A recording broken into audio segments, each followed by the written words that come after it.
The boarding doors were closing, sealing 280 passengers inside a Boeing 787 that was mechanically doomed. Standing on the jet bridge, holding the absolute federal authority to ground the flight, was Nadine Croft. But the airport security supervisor actively blocking her path didn't see the FAA's lead aviation safety investigator. He only saw a black woman in civilian clothes he had already decided didn't belong. What followed wasn't just a clash of egos, it was a terrifying high-stakes standoff that would permanently end careers, expose a massive corporate cover-up, and prove exactly why you never judge a book by its cover. The fluorescent lights of Dallas-Fort Worth International Airport Terminal D buzzed with the frantic, low-level hum of thousands of people trying to be somewhere else. It was 4:15 p.m. on a stormy Tuesday, and the weather delays were already cascading through the departure boards like falling dominoes. Nadine Croft didn't care about the weather. She cared about a piece of paper, specifically a falsified maintenance log for a Boeing 787-9 Dreamliner bearing the tail number N774AL. Nadine walked with the kind of purposeful, invisible speed that only seasoned federal agents possess. At 42, she was the Federal Aviation Administration's lead aviation safety inspector for critical incidents. When planes crashed, Nadine was the one who sifted through the wreckage. When airlines tried to cut corners and hide critical mechanical failures, Nadine was the one who showed up unannounced, federal badge in hand, to shut them down before a tragedy could happen. Today she was operating strictly on a no-notice mandate. Meridian Airlines Flight 144 to Frankfurt was scheduled to push back from Gate D22 in exactly 45 minutes. Less than an hour ago, a whistleblower from the airline's maintenance hangar had forwarded Nadine a set of encrypted files. The left main landing gear's hydraulic actuator on N774AL had failed a pressure test the night before. Instead of grounding the multi-million-dollar aircraft and taking a massive financial hit, a senior maintenance director had forged the sign-off sheet. If that plane took off, the pressure differential at 35,000 feet would likely rupture the weakened seal completely. Upon landing in Frankfurt, the left gear would collapse, sending 280 passengers and crew skidding into a catastrophic, fiery debris field. Nadine carried a heavy black Pelican 1510 case containing specialized diagnostic equipment and her federal lockdown tags. She wore dark slacks, a crisp white button-down, and a tailored navy blazer. Clipped to her belt was her FAA Form 110A, credential the golden ticket of aviation. It granted her unrestricted access to any commercial aircraft, jet bridge cockpit, or tarmac in the United States. She bypassed the snaking line of frustrated passengers at the TSA checkpoint, heading straight for the sterile KCM, known crew member, and SIDA security identification display area access door. She swiped her federal smart card. The light blinked green, and the heavy magnetic lock disengaged with a satisfying clack. She pushed the door open, only to find her path abruptly blocked by a broad chest wrapped in a high-visibility yellow vest. "Whoa, whoa, whoa! Hold it right there!" a voice barked. Nadine stopped, looking up into the flushed, irritated face of an airport security supervisor. His name tag read, Officer Bradley Hines. He was a heavily built man in his late 40s with a buzz cut and a posture that practically radiated unearned authority. His hand was resting squarely on the doorframe, physically barricading her entry. "Excuse me, Officer Hines," Nadine said, her voice calm, even, and thoroughly professional. "I need to access the sterile corridor. I'm on official federal business." Hines looked her up and down. His eyes lingered on her face, her hair, her civilian clothes, and then dropped down to the heavy black Pelican case in her hand. A distinct, patronizing smirk touched the corner of his lips. It was a look Nadine was intimately familiar with.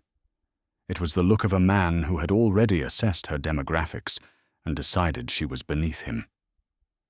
"Official federal business, huh?" Hines chuckled a dry, rasping sound. "That's a new one. Usually people just say they're late for their flight. Step back out into the main terminal, ma'am. This door is for authorized flight crew and badged airport personnel only." "I am badged personnel," Nadine said, maintaining eye contact. She reached down to her belt, unclipped her leather credential wallet, and flipped it open. The gold federal seal caught the overhead light. "Nadine Croft, FAA Lead Aviation Safety Inspector. My Form 110A gives me unrestricted access to the sterile area and the ramp." Hines didn't even look closely at the badge. He waved a dismissive hand. "Yeah, I've seen a lot of fake badges in my time, lady. You don't look like an FAA inspector. You look like a passenger trying to skip the line with a heavy piece of luggage." Nadine felt the first sharp spike of adrenaline hit her bloodstream. The clock was ticking. It was 4:18 p.m. Boarding for Flight 144 was about to begin. "Officer Hines, I am not asking for your permission." Nadine stated her tone, dropping an octave, replacing her polite demeanor with absolute steel. "I am informing you of my status. This is a federal credential.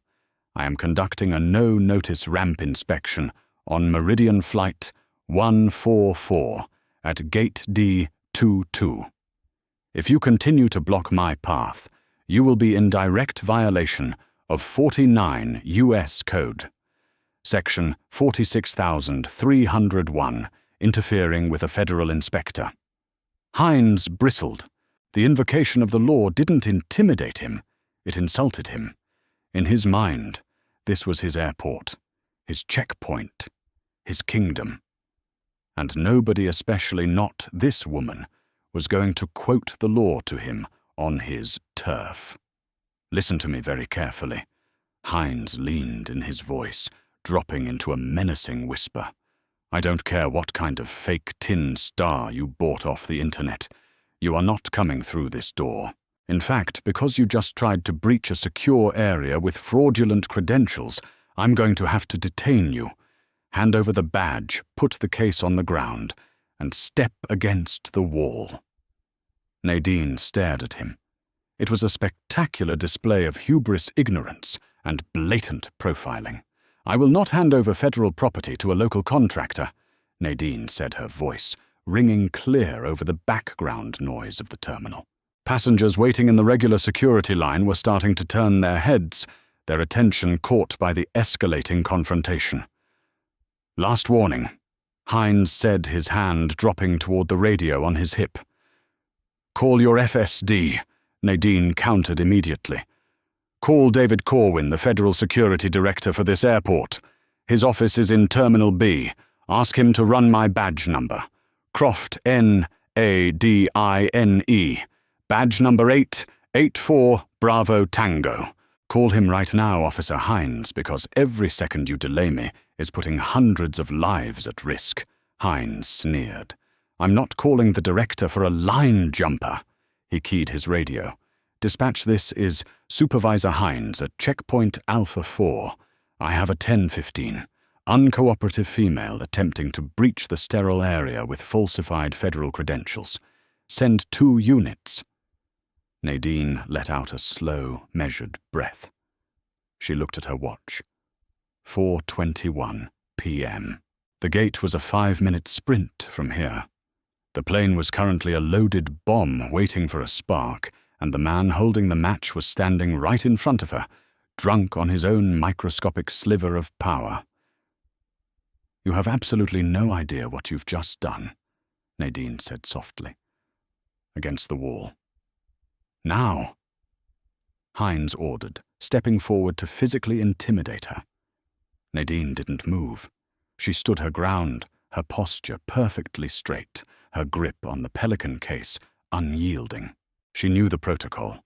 She knew that any physical resistance on her part, however justified, would give Hines the exact excuse he was looking for, to tackle her to the ground and waste another precious hour of her time.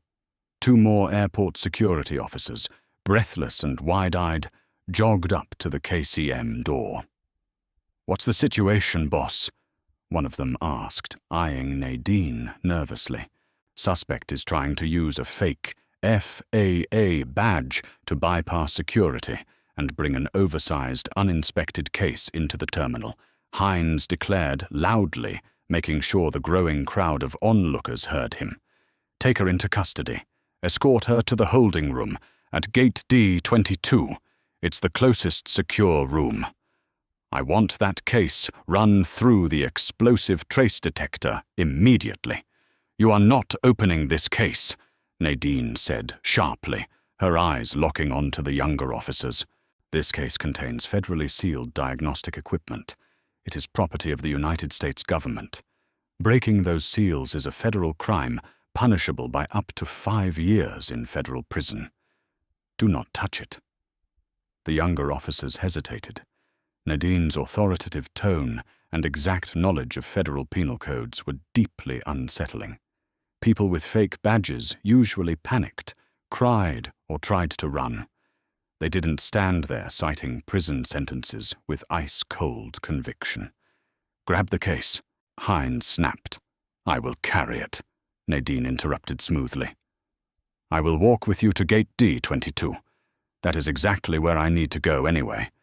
But if you try to take this case from my physical possession, I will have you arrested for tampering with federal evidence." Hines glared at her, but something in her unwavering confidence made him second-guess a physical altercation in front of 50 cell phone cameras currently pointed their way from the TSA line. "Fine. Walk. We're going to gate D22. Then I'm calling the real feds to come deal with you." "Please do," Nadine replied. The bizarre procession moved rapidly through the terminal. Nadine walked in the center, flanked by the 2 junior officers, with Hines marching aggressively a few steps behind. As they approached gate D22, the situation became infinitely more complicated. Through the massive floor-to-ceiling windows, Nadine could see the gleaming white fuselage of Meridian Airlines, Flight 144. The Boeing 787 was attached to the jet bridge. Baggage handlers were loading the final containers into the cargo hold. The fuel trucks were detaching. At the gate counter, gate agent Samantha Miller, a sharply dressed woman in her 30s with a headset clamped over one ear, was furiously tapping at her keyboard. A massive line of passengers was already snaking around the seating area, boarding passes in hand. "Now boarding Group 1 for Frankfurt," Samantha's voice echoed over the PA system. "Stop the boarding," Nadine said, immediately turning to Hines. "You need to tell the gate agent to halt boarding right now." "Shut up," Hines hissed, grabbing Nadine by the elbow and shoving her toward a nondescript keypad-locked door, marked "Authorized personnel only located just right of the gate counter." "Hey, Sam," Hines called out over the noise of the crowd. Samantha Miller looked up from her computer, her expression twisting into annoyance as she saw the security procession. "Bradley, what are you doing? We are in the middle of a delayed boarding. I don't have time for your drama." "Got a live one," Hines said, puffing out his chest. "Caught her trying to sneak through the crew door with a fake FAA ID. Trying to bring that massive black case onto your flight, probably. I need the security holding room." Samantha stopped typing. She looked at Nadine. Nadine looked back, her expression deadly serious. "Mamsta," Nadine said directly to Samantha, projecting her voice over the noise of the terminal. "My name is Nadine Croft. I am the lead aviation safety inspector for the FAA. That aircraft tail number N774AL has a critical hydraulic failure in the left main landing gear. The maintenance logs have been falsified. I am here to issue a federal grounding order. If you put passengers on that plane, you are acting as an accessory to criminal negligence." The gate area went dead silent. The passengers at the front of Group 1, who had been impatiently waiting to scan their tickets, froze. Samantha's eyes widened in alarm, but before she could process the gravity of Nadine's words, Hines let out a booming laugh. "Listen to her." Hines scoffed, looking around at the passengers to ensure he had an audience. "She's practically delusional. Lady, you watched too many movies. A fake badge and a crazy story aren't going to get you a free first-class seat to Germany. Get her in the room. Now." "Wait." Samantha hesitated, her hand hovering over the PA button. "Bradley, what if she's telling the truth? If there's something wrong with the plane?" "Sam, look at her." Hines threw his hands up in exasperation. "Does she look like a top federal investigator to you?" "She's wearing sneakers, for God's sake. It's a security risk. Print me the passenger manifest. I want to see if she's even booked on this flight." "I am not a passenger," Nadine reiterated forcefully, shrugging off Hines's grip on her arm. "And my footwear is designed for walking on oily tarmac, Officer Hines. Now, Samantha, I strongly advise you to pick up your radio and call the captain of that aircraft. Tell him the FAA is on site and the flight is indefinitely delayed." "Don't you dare!" Hines snapped at Samantha. "Meridian will have your head if you delay an international flight because of some crazy woman making a scene. Get her in the room, guys. Now." The two younger officers, clearly terrified of crossing their supervisor, grabbed Nadine by the shoulders and practically dragged her into the windowless holding room, slamming the heavy steel door behind them. The click of the deadbolt locking from the outside echoed like a gunshot in the small, brightly lit space. The security holding room at gate D22 was little more than a concrete box containing a metal table, 2 chairs and a security camera mounted in the corner. The walls were thick, muffling the sounds of the bustling terminal outside. Nadine stood in the center of the room, gently placing her Pelican case on the metal table. She wasn't panicking. Panic was a luxury reserved for people who didn't know how to handle a crisis. Nadine had spent 20 years handling crises. She checked her watch. 4:26 p.m. Boarding for a 787 took roughly 35 to 40 minutes. They were already rushing because of the weather delay. That meant she had, at most, 30 minutes before the cabin doors closed, the jet bridge pulled away, and the aircraft became the sole responsibility of the pilot in command.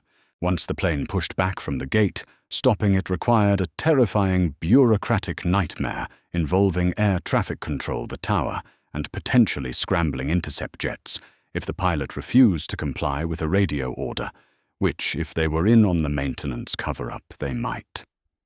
She needed to get out of this room. The door handle rattled, and Officer Hines stepped inside, locking it behind him. He was alone. He walked over to the table, pulling out a chair, and sitting down, heavily crossing his arms over his chest. He looked thoroughly pleased with himself. "All right, let's cut the crap," Hines said, his tone dripping with condescension.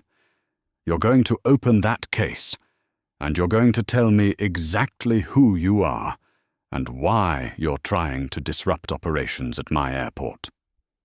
"I have already told you exactly who I am," Nadine replied, remaining standing. She looked up at the security camera in the corner, noting the tiny red light indicating it was recording. "Perfect. And for the record, since I know that camera is rolling, I am formally stating that you, Officer Bradley Hines, are unlawfully detaining a federal agent. Furthermore, by preventing me from reaching the aircraft, you are willfully endangering the lives of everyone boarding Meridian Flight 144. Still playing the character, huh? Hines smirked, leaning back in his chair. You're good, I'll give you that. You almost had Sam out there convinced. But you don't fool me. I know how the real feds operate. They wear suits. They show up with local law enforcement escorts. They don't look like... well, they don't look like you. And what exactly do they look like, Bradley? Nadine asked, her voice dangerously quiet. Please enlighten me. Elaborate on your assessment for the security tape. Hines hesitated, suddenly aware of the trap she had laid for him. He cleared his throat, shifting uncomfortably. They look professional, not like some street-clothed civilian hauling a toolbox. This toolbox, Nadine tapped the reinforced lid of the Pelican case, contains an ultrasonic flaw detector and a digital borescope. Equipment required to prove that the hydraulic actuator on that aircraft is structurally compromised. An issue that Meridian Airlines' chief of maintenance actively forged documents to hide. By keeping me in this room, you are not protecting this airport. You are running interference for a corporate crime. Hines rolled his eyes. Right. A massive conspiracy, and you're the only one who can stop it. Look, I've already called the local PD. They're on their way to arrest you for trespassing and using forged federal documents. So you can either wait for them, or you can open the case now. And maybe I tell them you cooperated. Nadine ignored him. She reached into her blazer pocket. Hines flinched, his hand flying to his belt, but Nadine slowly withdrew her personal cell phone. Put that away, Hines barked. No phones. You refused to call the Federal Security Director, Nadine said, unlocking the screen. So I am going to call my boss, the administrator of the FAA in Washington, D.C., and then he is going to call the Department of Homeland Security, who oversees your entire private security contract. And by the time the dust settles, you will be lucky to find a job as a mall cop. Before she could dial, a loud, rapid knocking came from the heavy steel door. Hines stood up, clearly irritated, and unlocked it. Standing in the doorway was a tall, distinguished-looking man in his late 50s, wearing the crisp, immaculate uniform of a commercial airline captain. 4 gold stripes adorned his epaulets. His silver hair was perfectly combed, but his expression was a mixture of deep annoyance and slight apprehension. What the hell is going on here? Bradley. The man demanded, his voice a deep baritone. My gate agent is having a panic attack. Boarding is backed up to the food court, and I'm being told there's some lunatic in here screaming about my airplane. Hines immediately straightened up, his entire demeanor, shifting from arrogant bully to sycophantic subordinate. Captain Davies, I apologize for the disruption, sir. We caught this woman trying to breach the secure zone. She's making up some crazy story about your landing gear and claiming to be the FAA. We've got her contained. Captain Richard Davies stepped fully into the room, the door clicking shut behind him. He looked at Nadine. He took in her civilian clothes, the heavy black case, and the unyielding, furious expression on her face. Nadine looked back at him. She recognized his name from the flight manifest she had reviewed in the car.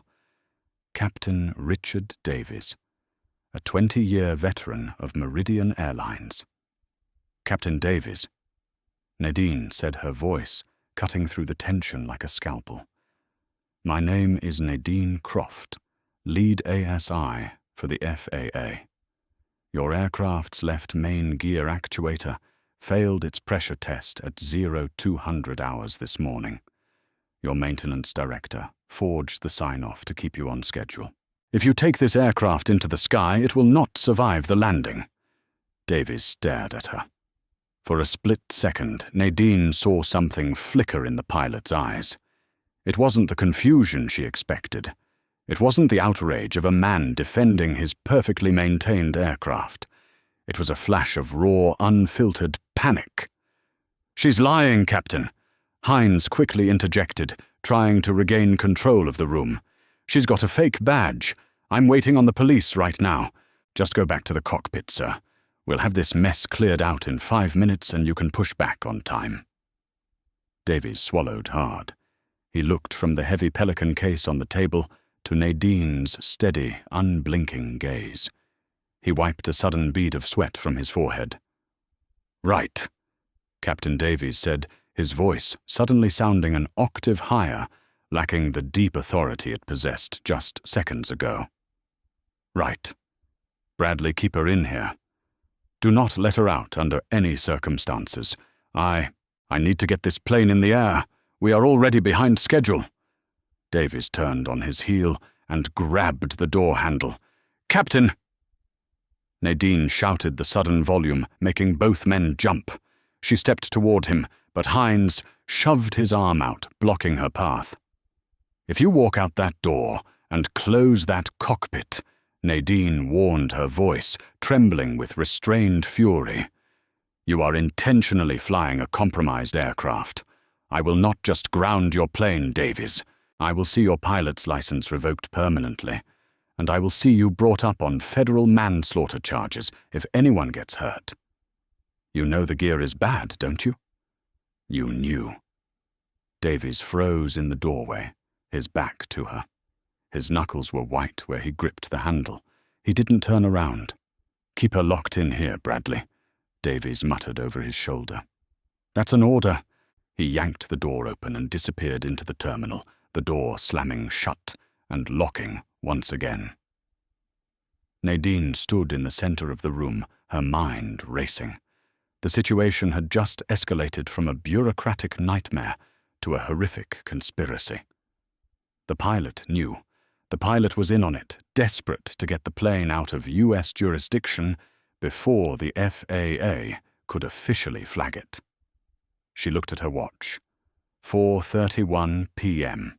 Well, Hines said, a cruel, triumphant smile spreading across his face as he turned back to her. "Looks like the captain doesn't want to talk to you either. Have a seat, Inspector. You're going to be here a while." Nadine looked at Hines, realizing that playing by the rules was no longer an option. The plane was boarding. The pilot was compromised. The security guard was a power-tripping obstacle. She looked at her heavy reinforced Pelican case. It wasn't just filled with diagnostic equipment. It also contained something else, something she only used when all other options had failed. "Officer Hines," Nadine said, her voice dropping to a whisper, so cold it made the hairs on his arms stand up. "I strongly suggest you step away from that door." Hines took a step forward, his hand dropping to the heavy Maglite flashlight on his belt. The arrogance in his eyes had hardened into something far more dangerous, the desperate pride of a man who realized he was losing control of the situation and had decided to double down. "I don't care what you have in that box, lady," Hines warned, his voice tight. "You touch anything that looks like a weapon, and I will put you on the concrete." Nadine didn't blink. She flicked the heavy titanium latches of the Pelican 1510 case. They snapped open with a sharp, synchronized crack that echoed off the concrete walls. She didn't reach for a weapon. She reached past the carefully foam-cut compartments, holding her digital borescope and ultrasonic floor detector, pulling out a heavy matte black handheld radio. It wasn't a standard walkie-talkie. It was an ICOM ICA-14 VHF aviation airband transceiver. "You think a walkie-talkie is going to scare me?" Hines sneered, relaxing his grip on the flashlight. "I already told you the local police are on their way." "I am not calling the police." Bradley Fortelfeld.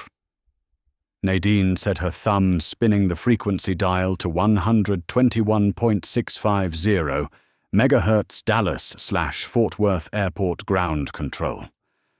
"I am calling the people who actually control this airport." She pressed the push-to-talk button on the side of the radio. "DFW ground. This is Federal Aviation Administration. Lead Inspector Nadine Croft, credential 884 Bravo Tango. I am transmitting a priority Alpha grounding order." The radio hissed with static for a microsecond before the confused voice of a ground controller crackled through the speaker. "Station transmitting, say again. This is DFW ground. Who is on this frequency? DFW ground. This is FAA Inspector Croft."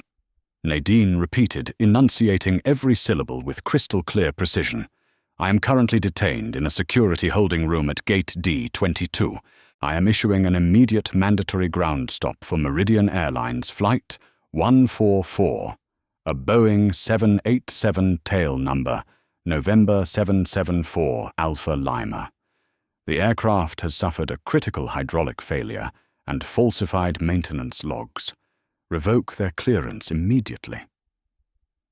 Hines's face drained of color. He finally realized exactly what she was doing. She was bypassing his entire chain of command and speaking directly to the men and women in the tower who controlled the movement of every single piece of metal on the tarmac. "Give me that!" Hines lunged across the metal table, swiping at the radio. Nadine pivoted smoothly, using her shoulder to absorb his momentum and effortlessly stepping out of his reach. She kept the transmit button pressed. "DFW ground. Be advised the pilot in command, Captain Richard Davies, is aware of the mechanical failure and is attempting to push back regardless. Do not let that aircraft move." The radio crackled again, this time with a different, much deeper voice, the tower supervisor.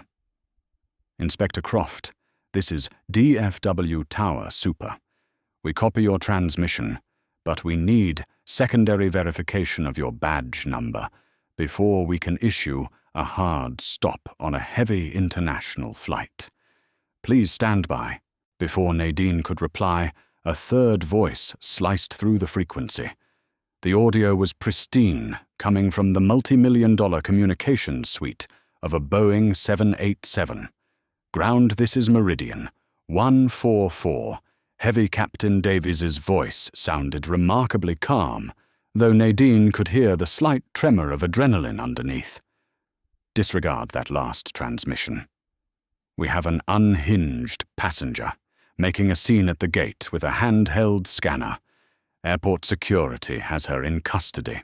We are buttoned up, the tug is attached, and we are ready for pushback." Nadine cursed under her breath. Davies was playing his hand brilliantly. Without visual confirmation of her badge, the tower was caught between a highly respected veteran captain and an unverified voice on an emergency frequency. In aviation protocol was king, and Davies was relying on the bureaucracy to buy him the 2 minutes he needed to get off the gate. Once he was on the taxiway, the jurisdiction shifted, and grounding him became infinitely more difficult. "Meridian 144, copy that. We are holding your pushback clearance for just 1 moment while we verify this transmission," the tower supervisor replied, sounding torn. Hines lunged again, and this time his heavy hand clamped down on Nadine's wrist. He squeezed hard, trying to force her to drop the radio. "I said, give it to me. You're making a terroristic threat on a federal frequency. You're going to federal prison. Let go of me, you absolute fool." Nadine gritted her teeth, refusing to drop the radio, shifting her weight to maintain her balance. Suddenly, the heavy steel door to the holding room flew open. 2 uniformed officers from the DFW Airport Police Department burst into the room, hands resting cautiously on their duty belts.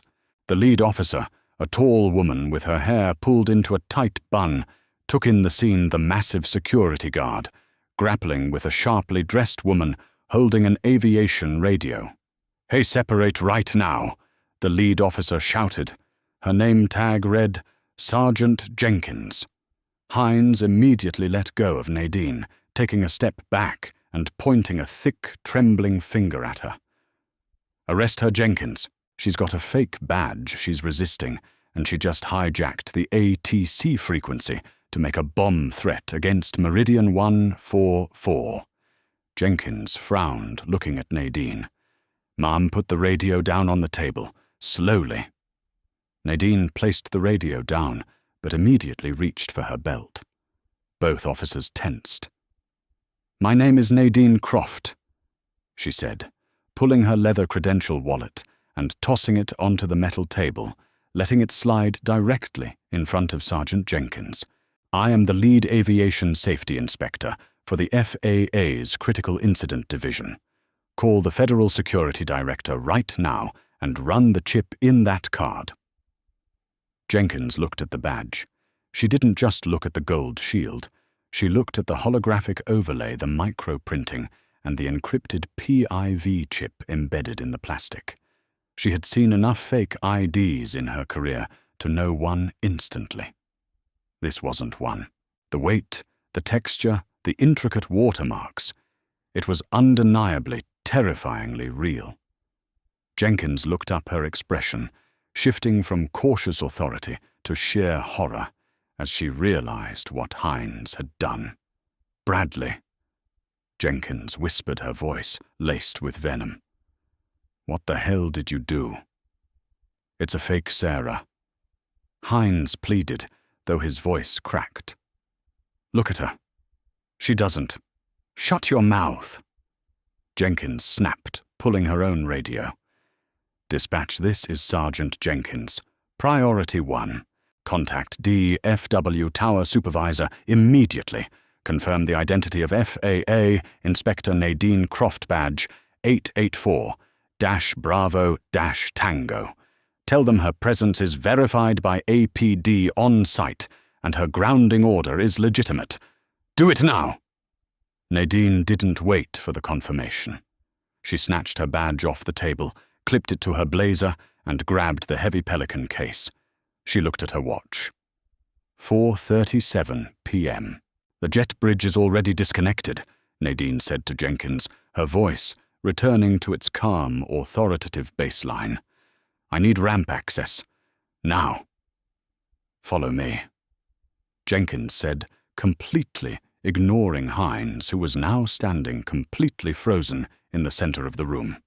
Nadine and Jenkins bolted out of the holding room. The gate area was a ghost town. The massive line of passengers was gone, locked safely inside the doomed aircraft. Through the floor-to-ceiling windows, Nadine saw her worst nightmare unfolding. The jet bridge had been pulled back. The massive 500,000-pound Boeing 787 was disconnected from the terminal.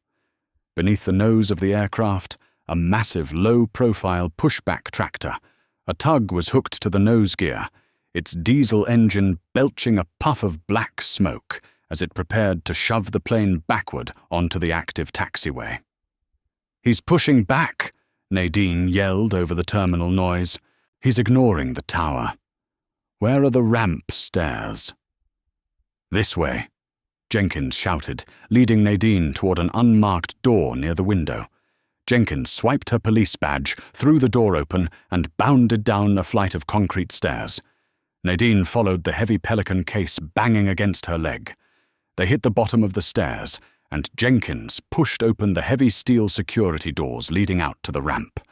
The wall of sound hit them like a physical blow.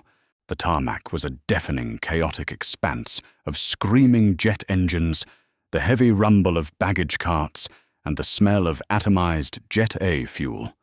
Rain was beginning to mist down, slickening the concrete and making the blinding floodlights reflect off the ground in a dizzying array of colors. "Stop that tug!" Nadine yelled over the roar of the engines. She broke into a sprint, completely abandoning the safety lines painted on the concrete. She ran directly toward the nose of Meridian 144, the massive Rolls-Royce Trent. 1,000 engines on the Boeing 787 were spooling up, producing a high-pitched, bone-rattling whine that shook the rainwater off the fuselage. Captain Davies was desperate. If he could just get the aircraft off the gate and into the taxiway line, he could claim radio failure or blame the weather for misinterpreting the ground stop order. Once he was in the air, the falsified logs would be a problem for the German authorities to find upon landing, if they even checked. Underneath the nose of the colossal aircraft, a ramp worker named Tom Harris sat in the open cab of the massive pushback tug. He had his heavy noise-cancelling headset clamped over his ears, connected via a long, brightly colored umbilical cord, plugged directly into the intercom jack on the belly of the aircraft. "All right, Tom, let's get moving." Captain Davies's voice echoed in Tom's headset. "Clear to push. Brakes released. Give it some juice, we're behind schedule." "Copy that, Captain," Tom replied, shifting the heavy tug into reverse and gently applying the throttle. The massive tires of the tractor dug into the wet concrete, and the 500,000-pound airplane slowly, infinitesimally began to inch backward. Suddenly, out of his peripheral vision, Tom saw a blur of motion. A woman in a navy blazer was sprinting across the active ramp, directly into the danger zone of the aircraft. She was moving with absolutely zero hesitation, holding something high in the air. Right behind her, an airport police officer was running one hand on her radio, the other, pointing frantically at the tug. Tom instinctively slammed his foot on the brake. The tug lurched to a halt, the heavy steel tow bar groaning in protest as it arrested the momentum of the massive jet. "What the hell was that?" Tom Davies barked over the intercom. "I didn't tell you to stop. Keep moving." "Captain, we have a breach on the ramp," Tom replied, his voice spiking with adrenaline as he watched the woman run directly toward him. "Someone's running straight at the aircraft." Nadine reached the tug, her chest heaving, the rain plastering her hair to her forehead. She stood directly in front of the massive wheels of the pushback tractor, planting her feet. She held her FAA credential wallet open, pressing the gold badge flat against the windshield of the tug's cab so Tom could clearly see the federal seal illuminated by the floodlights. She then raised her arms, crossing them in an X above her head, the universal undeniable aviation hand signal for emergency stop. Tom's eyes went wide. Every ramp worker was drilled on federal authority. You didn't mess with the FAA. "Captain." Tom swallowed hard, keying his mic. "It's not a passenger. It's an FAA inspector. She's standing right in front of my rig. She's giving me the emergency stop signal. I can't move the aircraft, sir." Up in the cockpit, 50 feet above the tarmac, Captain Richard Davies stared out the side window. He could see the flashing lights of Sergeant Jenkins's police cruiser speeding toward the nose of the plane, and he could see Nadine Croft standing directly in front of the tug, completely immovable. His gamble had failed. The tower had likely verified her identity. The police were on the ramp. It was over. Run her over if you have to. "Tom, that's an order." Davies yelled a desperate, irrational panic, finally breaking through his professional facade. "Push the damn plane." Tom recoiled in his seat, horrified. "Sir, I absolutely will not do that." Nadine didn't wait to see what the tug driver would do. She ducked under the heavy tow bar, the deafening scream of the jet engines pressing against her eardrums. She moved to the belly of the aircraft, right next to the nose gear strut. She found the ground communication intercom panel. She unclipped Tom's headset cord from the jack. Tom yelped in protest from the cab, but Nadine ignored him. She opened her Pelican case, pulling out a specialized heavy-duty headset with an industrial microphone. It was specifically designed to interface with the external comms ports of commercial airliners. She slammed the plug into the jack and clamped the headset over her ears instantly, muting the deafening roar of the engines and replacing it with the heavy, frantic breathing of Captain Davies on the line. "Captain Davies," Nadine said, her voice eerily calm despite the adrenaline coursing through her veins. "You have no right to be down there." Davies screamed, his voice distorting over the comms. "Get away from my aircraft. I am the pilot in command, and I am ordering you off the ramp. You are no longer the pilot in command." Nadine stated her tone, cold and definitive. "By the authority vested in me, by the Administrator of the Federal Aviation Administration, and under Title 49 of the United States Code, I am formally issuing a grounding order for aircraft N774AL. Cut your engines, Richard." "You're crazy," Davies breathed heavily. "The plane is fine. The maintenance log was signed off. You're ruining my career over a paperwork glitch." A pressure differential failure on a primary hydraulic seal is not a glitch. Nadine counted her eyes, locking onto the massive left landing gear 50 feet away, knowing exactly where the hidden fracture lay. "If you take this plane to 35,000 feet, that seal will blow.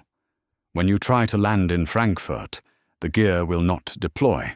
You will kill 280 innocent people, your crew and yourself, just to save Meridian Airlines a fiscal quarter penalty. Silence hung on the line, save for the hum of the aircraft's internal avionics. "The tower has verified my badge." Nadine continued driving the final nail into the coffin. "The airport police are currently surrounding the nose of your aircraft. The Federal Security Director is walking onto the ramp right now.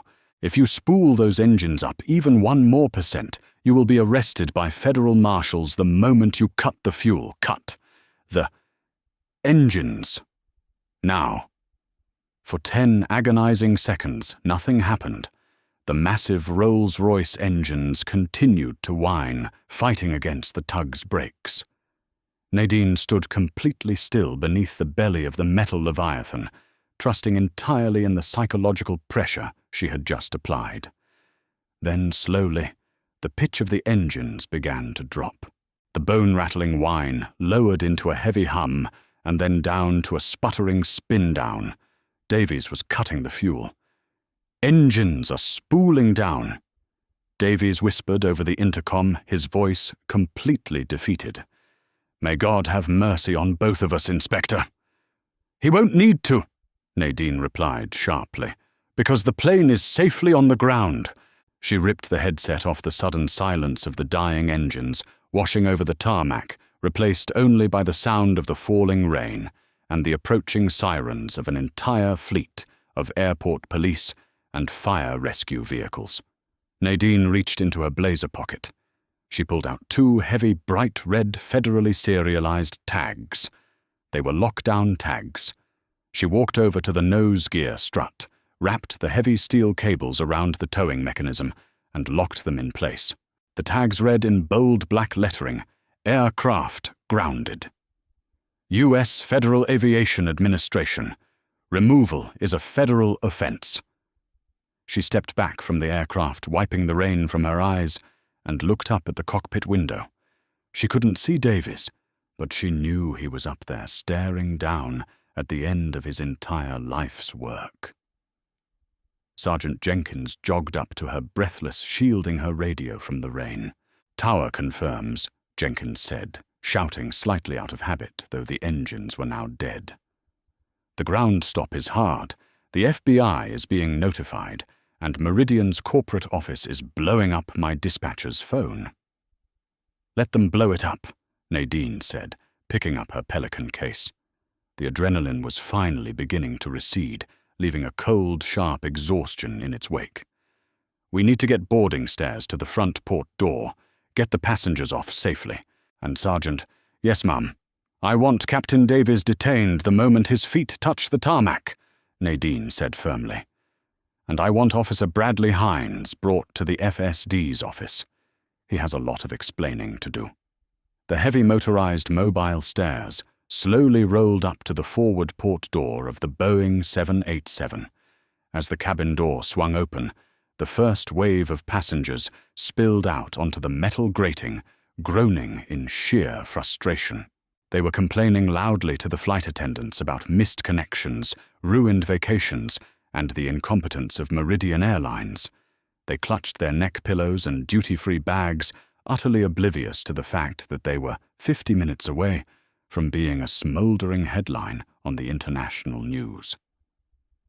Nadine stood at the base of the stairs, the rain finally beginning to taper off into a cold drizzle. She watched them descend, feeling a profound, quiet relief that she had managed to keep them on the ground. Behind the stream of irritated passengers, Captain Richard Davies emerged. He was no longer the immaculate, authoritative figure who had dismissed her in the holding room. His tie was loosened, his face was pale, and his shoulders sagged under the invisible, crushing weight of a ruined career. Waiting for him at the bottom of the stairs was Sergeant Jenkins and 2 federal agents who had just arrived via a blazing motorcade onto the tarmac. "Richard Davies," one of the agents said, stepping forward, "you're under arrest for reckless endangerment, conspiracy to commit fraud, and operating an aircraft under knowingly critical mechanical failure." Jenkins smoothly clicked the steel handcuffs over Davies's wrists. The metallic sound was sharp and definitive. Davies looked up, locking eyes with Nadine. The arrogance was entirely gone, replaced by a desperate, pathetic need to justify the unjustifiable. "You don't understand, Inspector," Davies stammered, his voice trembling as the rain soaked his silver hair. "It wasn't just me. It was Robert Carmichael, the Vice President of Flight Operations at Meridian. He called me on my private cell 30 minutes before boarding. He told me if I grounded this plane, my pension was gone. They were going to blame the hangar mechanics and fire me for insubordination. I was trapped." Nadine stared at him, her expression devoid of any sympathy. "A pension doesn't spend well in a casket, Richard, and it certainly doesn't justify murdering 280 people. You made your choice the second you ignored my badge." As the agents led Davies toward a waiting SUV, a sleek black government sedan pulled up to the nose of the aircraft. David Corwin, the Federal Security Director for DFW Airport, stepped out. He was a sharp, no-nonsense man in his 50s, wearing a damp trench coat. "Inspector Croft," Corwin said, walking briskly toward her, sidestepping the massive puddles on the concrete. "I got your priority Alpha call. The FBI is raiding Meridian's corporate maintenance hub in Atlanta as we speak. Carmichael won't have time to shred a single document." "Good," Nadine said, crouching down beside her Pelican case, "because I have the physical proof right here." She snapped the latches open and pulled out the ultrasonic floor detector. She attached a heavily shielded transducer cable to the main console and walked over to the massive complex steel structure of the 787's left main landing gear. She applied a clear acoustic couplant gel to the titanium housing of the primary hydraulic actuator, the exact spot the whistleblower's encrypted files had pinpointed. Corwin leaned in as Nadine pressed the transducer against the cold metal. The digital screen on her diagnostic unit flared to life. A flat green line suddenly spiked into a jagged, massive red mountain on the graph. "Look at that," Nadine pointed to the screen. "A Class 4 micro-fissure spanning 6 inches across the internal high-pressure seal. It's completely invisible to the naked eye, but at 35,000 feet, when the ambient temperature drops to minus 60 degrees and the internal pressure maxes out, this entire housing would have shattered like glass." Corwin let out a slow, breathy whistle, staring at the red spike on the screen. "My God. You weren't exaggerating. They were going to fly a ticking time bomb. It's a corporate cover-up, David," Nadine said, packing up her equipment. "And your security supervisor almost acted as their chief enforcer."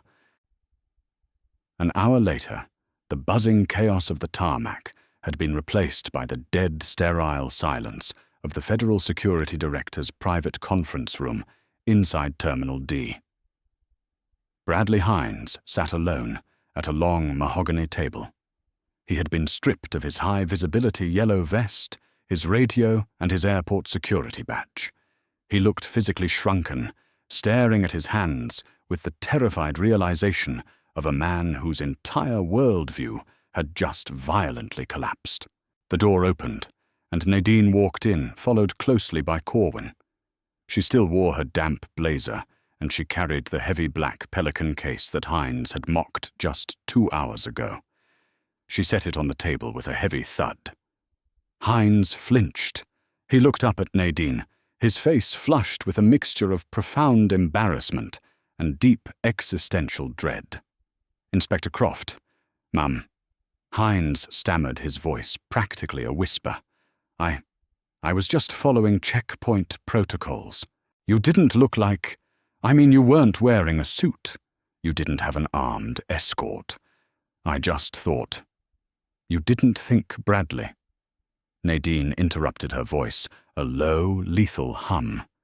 She didn't yell. She didn't need to. That is precisely the problem. You looked at a black woman in civilian clothes and made a split-second biased calculation about my worth, my authority, and my intelligence. You decided based on nothing but your own prejudice that I couldn't possibly be who I said I was. Hines swallowed hard, unable to meet her eyes. I thought you were a threat to the airport. No. Nadine leaned forward, resting her hands on the table. You thought I was an easy target to bully so you could feel powerful, and because of your fragile ego, you physically barricaded a federal agent, ignored a priority threat warning, and actively aided a corporate conspiracy that was minutes away from killing hundreds of people. You didn't secure this airport today, Bradley. You weaponized your own ignorance. Corwin stepped forward, sliding a single sheet of paper across the table toward Hines. Your contract with the airport authority is terminated effective immediately, Corwin stated coldly. Furthermore, the Transportation Security Administration and the Department of Homeland Security are opening a formal inquiry into your actions. You are permanently blacklisted from holding any security clearance in the United States. Collect your personal items and get out of my airport. Hines opened his mouth to argue, to beg to offer some kind of apology, but the absolute, icy finality in Nadine's eyes stopped him dead. He stood up, trembling slightly, and walked out of the room, leaving his false authority behind forever. Nadine turned toward the floor-to-ceiling windows of the conference room. Outside, the rain had finally stopped. The flashing blue and red lights of the emergency vehicles still illuminated the tarmac around the grounded Meridian 787. Her phone buzzed in her pocket. It was a text from the FAA administrator in Washington. Meridian CEO Gregory Lawson just resigned. DOJ is stepping in. Entire 787 fleet is grounded for ultrasonic inspection. You saved a lot of lives today, Croft. Take a few days off. Nadine locked her phone and slipped it back into her pocket. She grabbed the handle of her Pelican case, the wheels gliding smoothly over the carpet as she headed for the door. She wasn't going to take a few days off. There was always another plane, another cut corner, and another fight waiting just over the horizon. And she was exactly the right woman for the job. Nadine Croft's story is a chilling high-stakes reminder of exactly what happens when unchecked ego and blind prejudice collide with raw, uncompromising expertise. It proves that true authority doesn't always wear a tailored suit, and real-life heroes are the ones who refuse to back down when the lives of hundreds are on the line. Never judge a book by its cover, because the person you're underestimating might just be the only one who can save you. If this intense, real-life aviation thriller kept you on the edge of your seat, hit that like button, share this story with someone who needs to hear it, and subscribe to the channel for more incredible stories of everyday heroes fighting the system.